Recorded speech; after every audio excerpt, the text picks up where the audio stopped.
Partagez la vidéo, Je c'est pense fort, que c'est fort, c'est fort. si Partagez. la CEDEAO tient absolument à intervenir au Niger, militairement, il faut bien que cette organisation sache qu'elle est en train de creuser sa propre tombe. Lorsqu'une organisation menace au moins 4 pays fondateurs, je pense qu'il y a des questions qu'on devrait se poser. Quelque part, nous n'avons plus affaire à la CEDEAO que nous avons connue. Nous n'avons plus affaire à la CEDEAO que les Kounti et autres ont mis en place. Nous avons affaire à un syndicat de chefs d'État. Au nom de quel principe une organisation peut-elle décider d'imposer ou d'intervenir dans les querelles intérieures d'un pays souverain? Que la CEDEAO engage des négociations avec la junte militaire, ça, aucun Nigérien ne dira quoi que ce soit. Mais occuper notre sol, ça, ils vont marcher sur nos cadavres avant. Il faut qu'ils le sachent. C'est une question de survie pour nous. Lorsque nos populations errent dans les rues de leur capitale, lorsqu'ils dorment à même le sol, près des trottoirs et des dépotoirs, lorsque certaines de nos concitoyens accouchent dehors, qu'est-ce que ces chefs d'État ont fait pour nous aider au nom de la solidarité africaine? L'histoire se répète encore. C'est encore des Africains qu'on va choisir pour tuer d'autres Africains. Qu'est-ce qui nous empêche aujourd'hui de parler de revendication ou de compensation en ce qui concerne la traite des Noirs? C'est parce que ce sont des Noirs qui ont été étroitement associés et qui ont été le bras armé de la traite. C'est pour ça qu'aujourd'hui, nous ne pouvons rien dire, parce que nous sommes co-responsables. J'espère que les communautés, les populations des pays qui sont engagés dans cette folle aventure nous aideront. Ce que nous leur demandons, c'est de bloquer toute voie de sortie, de faire en sorte que leurs armées ne puissent pas prendre la direction du Niger. C'est comme ça que vous nous aiderez. Nous nous battrons pour que ceux qui rentrent dans notre pays n'en sortent plus vivants. Et que personne ne nous accuse de quoi que ce soit. Nous sommes dans notre droit. C'est une question de légitime défense. Qu'on nous attaque, nous ripostons. Mais un appel aux Nigériens, qu'aucun Nigérien, qu'aucune Nigérienne ne touche à un seul cheveu des communautés, des pays qui veulent nous agresser. Ils sont avec nous, ils vivent avec nous, c'est à nous de les protéger. Montrons aux autres que nous sommes plus africains, que nous avons conscience de ce que c'est que l'unité africaine, que nous savons ce que c'est que la solidarité africaine. Nous ne nous en prendrons jamais à un Béninois, à un Nigérian, parce que son pays a fait tel ou tel choix. Jamais. Mais ceux qui pénétreront avec les armes, nous réagirons avec les moyens qui sont les nôtres. Et je ne vois pas en quoi on peut être fier d'écraser quelqu'un qui est déjà faible.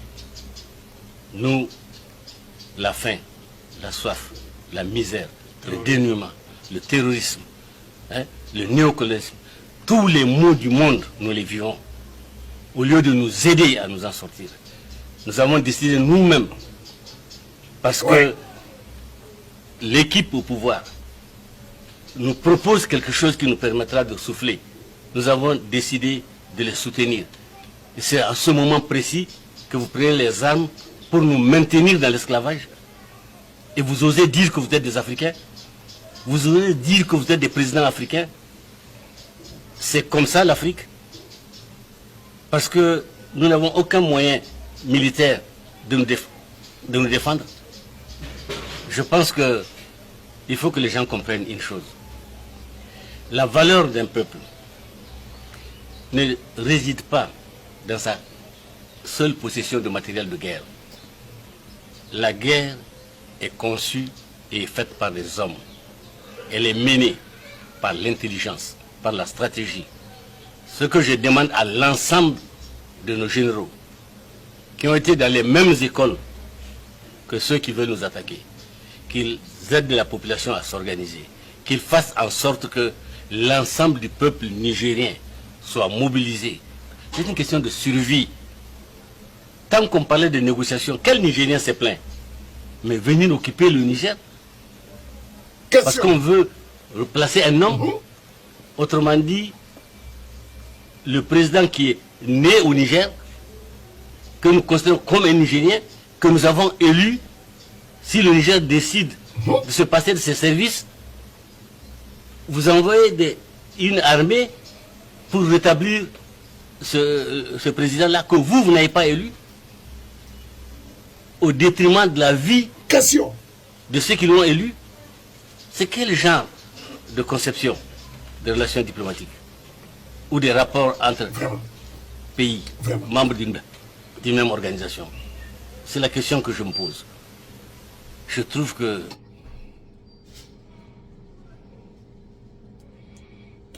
Frères et sœurs, les sages a parlé. Vous connaissez le Amadou Ampateba. Vous connaissez tous nos sages qui ont dit que quand un sage s'assoit, il voit plus loin qu'un jeune qui est debout. Avant de continuer, j'aimerais vous demander une chose.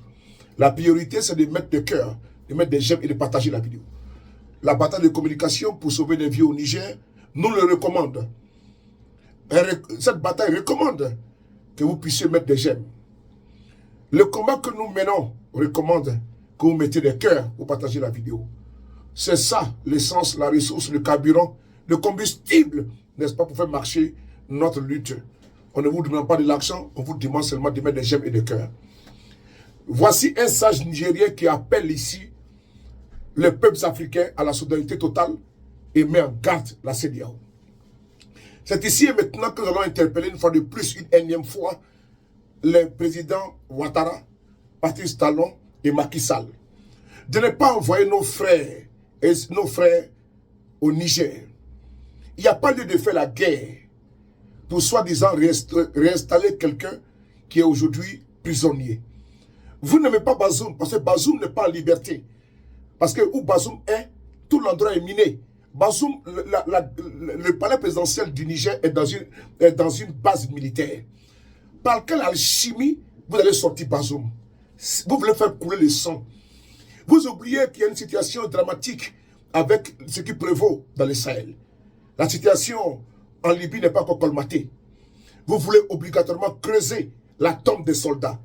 Il a dit, les sages, que la population de la Côte d'Ivoire, il faut écouter cette menace, ce message avec beaucoup de gravité. La population ivoirienne, la population béninoise, la population sénégalaise doit retenir les soldats, les fils de ne pas rentrer au Niger. Parce qu'ils ne vont pas en sortir. Ils ne vont pas en ressortir. Ils ne sortiront pas du Niger. Ça sera leur tombe. Et nous l'avons toujours dit. Les soldats ivoiriens, vous n'allez pas laisser les belles femmes ivoiriennes, les Aoulaba, les Bocho, les Skinny et tout. Vous n'allez pas laisser les Foutou Bananes, les Plakali. Vous n'allez pas laisser les escargots, les crabes, les agoutis. Vous n'allez pas laisser Assiri Mafia, Bassam, pour aller vous faire tuer pour rien au Niger. Vous n'avez rien à gagner à cause d'une politique, comment dirais-je, de colonisation en 2023. Vous n'avez rien à gagner dans cette guerre. Ce n'est pas une guerre contre l'armée nigérienne. C'est une guerre contre le peuple du Niger. Est-ce que vous pouvez tenir les services après-vente? Vous voulez partir pour aller mourir, laissez vos familles? Soldats béninois? Soldats sénégalais? Non. Cette guerre n'a pas lieu d'être. C'est important. Les pères fondateurs de la CEDEAO, du Mali en passant par le Burkina, en passant par la Guinée, la CEDEAO, en passant par le Togo, les Sénou-Koutié n'ont pas demandé ça. Ici en Europe, il y a des politiques, il y a des situations politiques difficiles dans les pays. Mais vous ne venez pas d'ingérence de l'Union européenne. Il y a un groupuscule qui a voulu faire un coup d'État en Allemagne. On n'a pas vu la France, l'Italie ou l'Espagne s'insurger. Non, c'est une politique interne. Il faut arrêter cette gendarmisation de certains chefs d'État qui n'en valent pas la peine et qui veulent donner des leçons. Frantz Fanon disait que la guerre, le combat contre les colonisateurs, se passera entre les colonisés eux-mêmes. C'est aujourd'hui qu'ils veulent maintenant utiliser certains frères africains pour aller combattre des frères africains, pour aller combattre un peuple africain, pour aller combattre le digne peuple du Niger. Voilà pourquoi, vent debout, nous disons encore une fois de plus aux soldats ivoiriens, de ne pas s'aligner, de ne pas exécuter des ordres, de ne pas les mourir sur le champ du déshonneur.